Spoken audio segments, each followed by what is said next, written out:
Hello students, welcome to education with difference. और आज का हमारा टॉपिक है the difference between animal cell and plant cell. मैंने यहाँ पे डायग्राम्स बनाई है एनिमल सेल की और प्लांट सेल की, और अब हम इसमें डायग्राम व्यू में हम देखेंगे कि किस तरह से इनमें डिफरेंसेस है दोनों के सेल्स में। तो देखते हैं सबसे पहले एनिमल का जो सेल है, this is the animal cell. ये माइक्रोस्कोपिक व्यू है आपके सामने, माइक्रोस्कोप के नीचे देखा गया सेल। अब उस सेल में क्या क्या चीज़ें नज़र आई ये हम देखते हैं। सबसे पहले तो सेल के सेंटर में नज़र आया उसका न्यूक्लियस। सेल के सेंटर में मौजूद है न्यूक्लियस। उसके बाद हमारे पास आ जाता है छोटा सा वैक्यूल। अब ये है वैक्यूल जो कि एनिमल सेल में मौजूद है।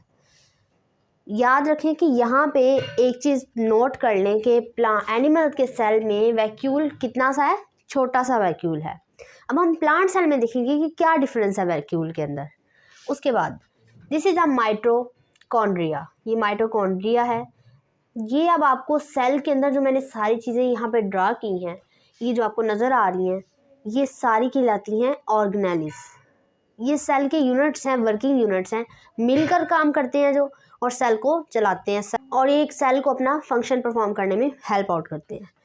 तो ये है ऑर्गेनेलिस। सबसे पहले बात कर लेते हैं ये जो बाहर वाला है, आउटर मोस्ट जो मैंने बनाया एनिमल सेल के, ये है मेम्ब्रेन आपको नज़र आ रही है। इसको नाम देते हैं हम सेल मेम्ब्रेन का। सेल मेम्ब्रेन है, इसमें सेल वॉल मौजूद नहीं होती। अब अंदर आ जाए तो ये एक लिक्विड है, ये सारा वाइट कलर का लिक्विड है, इसको कंसीडर करें। और इसके अंदर ये लिक्विड है, इसको हम कहते हैं साइटोप्लाज्म। साइटोप्लाज्म के अंदर अब मौजूद हैं बहुत सी ऑर्गेनेलिस, ये जो नज़र आ रही हैं। सबसे पहले मैंने बात कर ली सेंटर में मौजूद न्यूक्लियस की, इसको हमने नाम दिया न्यूक्लियस का। और उसके बाद हमने देखा कि न्यूक्लियस के गिर्द एक जाल सा बना हुआ है, नेट सा बना हुआ है, किसी चीज़ का नेट बना हुआ है। तो उस नेट को हम कहेंगे कहलाता है रफ एंडोप्लाज्मिक रेटिकुलम। अब रफ एंडोप्लाज्मिक रेटिकुलम, ये जो ब्लू वाला पार्ट है सारा आपको नज़र आ रहा है, इसके ऊपर आपको ब्लैक डॉट्स नज़र आ रहे हैं। अब जो ब्लैक डॉट्स हैं इनका नाम है राइबोसोम्स। अब राइबोसोम जो है ये एनिमल सेल में कहाँ पे मौजूद है, ये मौजूद है रफ एंडोप्लाज्मिक रेटिकुलम के ऊपर।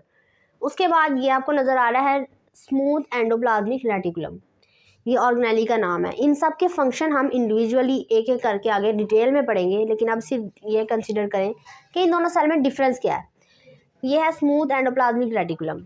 उसके बाद नेक्स्ट आ जाती है हमारे पास, ये आपको कुछ अपरेटस टाइप एक स्ट्रक्चर टाइप नज़र आ रहा है, एक दूसरे के ऊपर स्टैक हैं, ये स्टैक्ड हैं, यानी कि ढेर है इनका एक दूसरे के ऊपर। तो इसको हम कहते हैं गोल्जी कॉम्प्लेक्स। इसका नाम है गोल्जी कॉम्प्लेक्स, या इसे गोल्जी ऑपरेटस भी कहते हैं। उसके बाद हमारे पास यहाँ पे मौजूद है लाइसोसोम्स। लाइसोसोम्स भी ग्रेन्यूल्स टाइप, ये एक साख्ते हैं, ये स्ट्रक्चर हैं जिनको हमने नाम दिया है लाइसोसोम्स का। तो ये है सारा का सारा हमारे पास एनिमल सेल, जिसके अंदर एक और भी चीज़ मौजूद है जिसका नाम है सेंट्रियोल्स। ये भी एक ऑर्गेनेली है, इसका नाम है सेंट्रियोल। तो आपको समझ आ गई कि सेंटर में न्यूक्लियस है और उसके इर्द गिर्द ये जो फ्लूइड है, इसमें बहुत सी ऑर्गेनेलिस फ्लोट करती हैं, तैरती हैं, मौजूद हैं। तो इन ऑर्गेनेलिस को हमने एक एक करके देख लिया, इनके नेम देख लिए, इनके फंक्शंस हम अभी नहीं देखेंगे, ना ही इनकी कैरेक्टरिस्टिक्स कि क्या है, क्यों है, किस वजह से, ये हम डिटेल में आगे बढ़ेंगे इसके बारे में। नेक्स्ट है हमारे पास प्लांट सेल। प्लांट सेल जो है, सबसे पहले हम बाहर से अब स्टार्ट होते हैं हम प्लांट सेल के। तो ये माइक्रोस्कोपिक व्यू है आपके पास, माइक्रोस्कोपिक व्यू है, और ये माइक्रोस्कोप के अंडर देखा गया है, और हमें इस तरह से प्लांट का सेल नज़र आया। अब हम देखते हैं कि इसके अंदर है क्या क्या। सबसे पहले आउटर मोस्ट जो वॉल नज़र आ रही है, ये है सेल वॉल।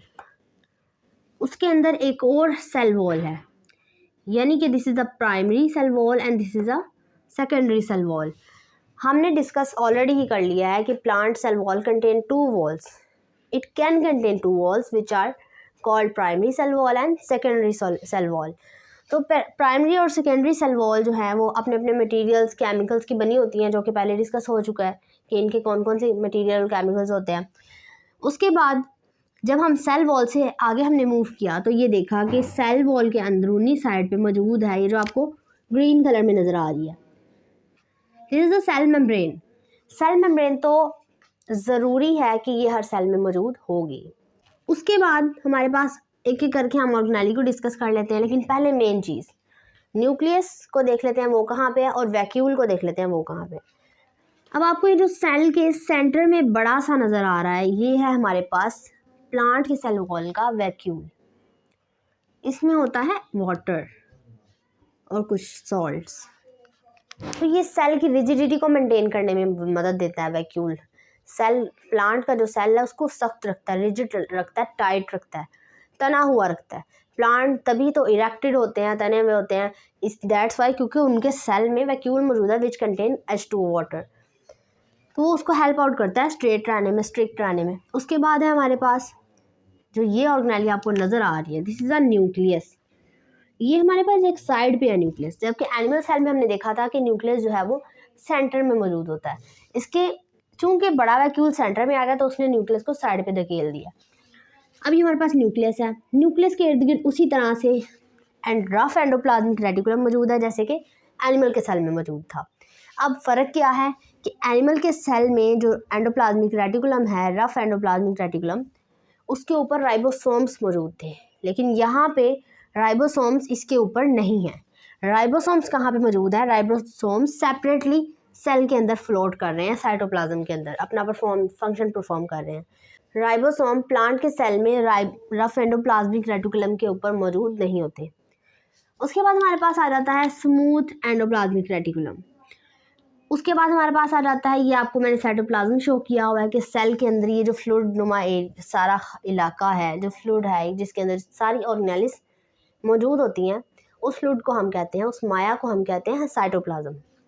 उसके बाद हमारे पास ये हमने डिस्कस कर लिया, दीज आर राइबोसोम्स। उसके बाद ये जो ऑपरेटर्स आपको एक दूसरे के ऊपर स्टैक नुमा नज़र आ रहे हैं, एक दूसरे के ऊपर ढेर नुमा साख्तें नज़र आ रही हैं, वो क्या हैं? गोल्जी कॉम्प्लेक्स कहते हैं हम इनको। उसके बाद हमारे पास आ जाते हैं, this is a mitochondria. Mitochondria animal cell में भी मौजूद था और प्लांट सेल में भी मौजूद है। उसके बाद वैक्यूल का एक बड़ा डिफरेंस आ गया कि उसमें तो छोटा वैक्यूल था, इसमें बड़ा वैक्यूल है। उसमें न्यूक्लियस सेंटर में था, इसमें न्यूक्लियस एक साइड पे है। उसमें रफ एंडोप्लाज्मिक रेटिकुलम के ऊपर ब्लैक डॉट्स जो मैंने शो किए हुए हैं वहाँ पे राइबोसोम्स मौजूद हैं, लेकिन इस केस में राइबोसोम अलग है सेल के अंदर। ये डिफरेंसेस हो गए। उसके बाद एक और डिफरेंसेस आपके पास आ गया, और वो कौन सा है कि क्लोरोप्लास्ट जो है वो प्लांट के सेल में मौजूद होता है, जबकि एनिमल के सेल में हमने देखा कि क्लोरोप्लास्ट मौजूद नहीं। एनिमल के सेल में क्लोरोप्लास्ट की मौजूदगी हमने नहीं देखी क्योंकि एनिमल के सेल में रिक्वायर्ड ही नहीं।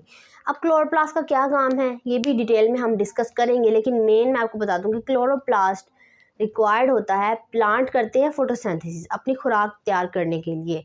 तो अगर क्लोरोप्लास्ट ही नहीं होगा तो उनका वो फंक्शन नहीं हो सकता। तो क्लोरोप्लास्ट बहुत इंपॉर्टेंट है प्लांट्स के अंदर। उसके बाद ये एक साख्तें सर्कुलर सी आपको नज़र आ रही है, इनका नाम है लाइसोसोम्स। तो ये था सारा एनिमल सेल्स और प्लांट सेल के बारे में जो चीज़ें मौजूद हैं। यहाँ पे आपको एक और चीज़ नज़र आ रही है जिसका नाम है प्लाज्मोडेस्माटा, जो कि हम सेल वॉल में डिस्कस कर चुके हैं कि प्लाज्मोडेस्माटा ऐसे होल्स होते हैं, ये पोर्स होते हैं, सुराख होते हैं जो दो सेल वॉल के दरमियान होते हैं, दो सेल की सेल वॉल्स के दरमियान होते हैं, और उसके ज़रिए क्या होता है कि एक सेल का जो साइटोप्लाज्म है वो दूसरे सेल के साइटोप्लाज्म से कनेक्टेड होता है। तो ये था आज का लेक्चर। उम्मीद है कि आपको दोनों सेल्स के डिफरेंसेस पता चल गए होंगे। अगर आपका इसमें कोई भी क्वेश्चन हो तो आप मुझसे कमेंट में पूछ सकते हैं। Thank you.